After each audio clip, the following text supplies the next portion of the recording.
Stefan mentioned that teams are packing the paint more when you're on the floor. How are you reading those coverages in real time, and what does it say about the group that you guys were able to beat this team twice, even when the defense were keyed in on you? Even when the defense were keying in on you? Oh, I mean, it's nothing new. It's true that the game is played differently when I'm on or off, but my teammates do a great job at recognizing that, and Steph, especially, is one of the highest game recognition guys I've seen. So it's just adaptation, but it's same as with other players. When you got shooters or non-shooters in the court, you play differently. Not only that, they'll come in. We only got time for one. Go ahead. What did you think about the physicality and just sort of the attention to detail that your team brought to this game? No, it was big. I think it was. I think it would have been a great game to watch. I'll watch it again and make sure. But yeah, it looked like we were really locked in, and like we're really different from most to any team in the league, especially on the defensive side. Mitch mentioned some things are contagious on the basketball court. Mm-hmm. Do you think energy is one of those things? And then how have you seen Keldon kind of inject that into you guys as a collective? Yeah, for sure. I mean, it's easier to be motivated by those efforts when they pay off. You know, when we get wins like this, it's inspiring. You know, to see other guys give this kind of effort to things that don't show up on the stats sheet. You know, and I try to do that, and we try, and the coaching staff tries also to do that. Try to like recognize and praise efforts like this to the teammates. You know, like maybe somebody will get a layup because the other guy ran all the way to the corner, you know, and we're gonna praise this guy for running all the way or doing this little extra shift in defense.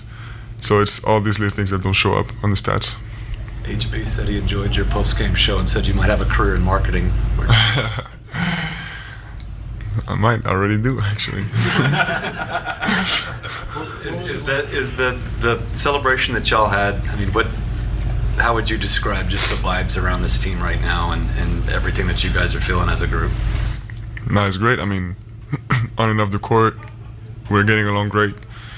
And as I said before, it's a lot of fun, and it's easy to get in the flow of this team because it's paying off. Like the efforts we do on the court are paying off. We're not doing them, and it's not like we're doing it and not seeing any results, you know.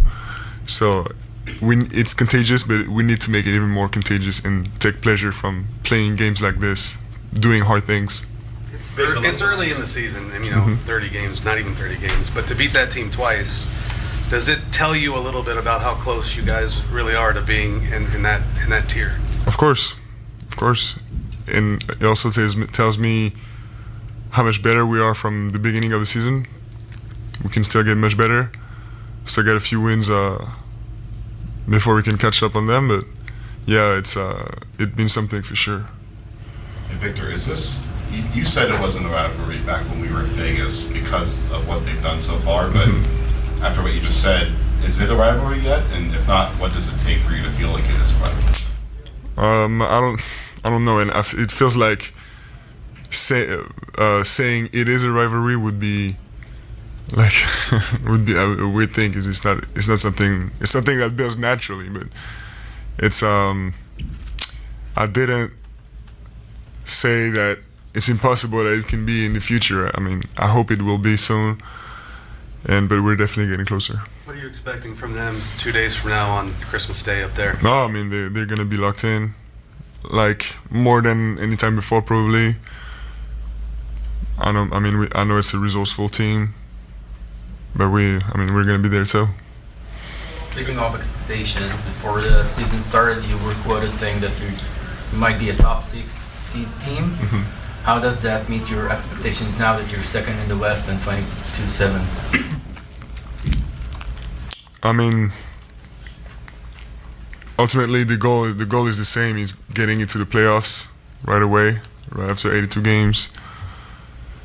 So we don't skip steps, and now we can aim higher and higher after, because we check the boxes, you know, and it's still some things we still need to be more consistent every time, you know, 1 through 15 players, but yeah, it's we check boxes, and now we can aim for the very top of the conference. Along those lines, Vic, the fact that you guys did what you did when you were out, and then you continue to do it, but with you on restriction, do you look at when you're off restriction, and as the team continues to grow, what you guys could be? Do you allow yourself to think about that? I do, yeah. Even though it's a schedule so intense that I don't I don't dwell so much on the, you know, the game after the next game and after, but we're always basically locked in on the next game. So it's you know, as my minutes go up, I want to take more and more. You know, I'm hungrier and hungrier. You talk about a rivalry building naturally.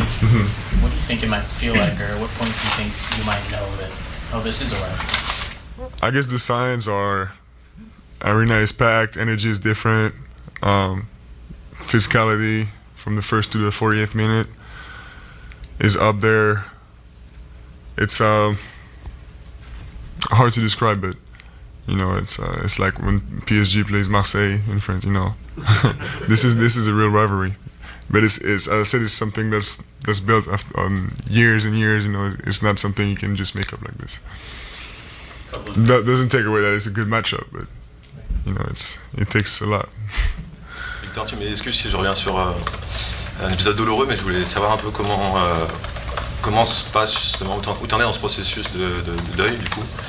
Et puis est-ce que ça impacte aussi mine de rien tes performances quand t'es sur le terrain? Et est-ce que c'est encore plus dur quand t'es un peu expatrié, que t'es loin un peu de la France, comme on peut l'être? Est-ce que c'est encore plus difficile de vivre ça de loin? Ouais, bien sûr, c'est plus difficile, mais bon, est-ce que ça impacte mes performances? Dur à dire, parce que tout peut... Enfin, en revenant en arrière, tout peut se passer différemment, on sait pas de quoi est fait le futur. Mais ouais, c'est spécial, mais bon, on joue tout le temps avec des contraintes. Évidemment, celle-là, c'est plus important pour moi, donc... mais voilà, on fait avec. On a parlé beaucoup de la prétendue rivalité entre toi et Chet. Je voulais juste savoir ce que tu en penses aujourd'hui. On a l'impression que de l'extérieur, en tout cas, c'est pas quelque chose à laquelle tu penses forcément. Est-ce que c'est le cas et qu'est-ce que tu penses de ce joueur globalement? Non, effectivement, c'est pas le cas. En tout cas, sportivement, non, il n'y a pas photo. Thanks, Vic. Merci. Thank you.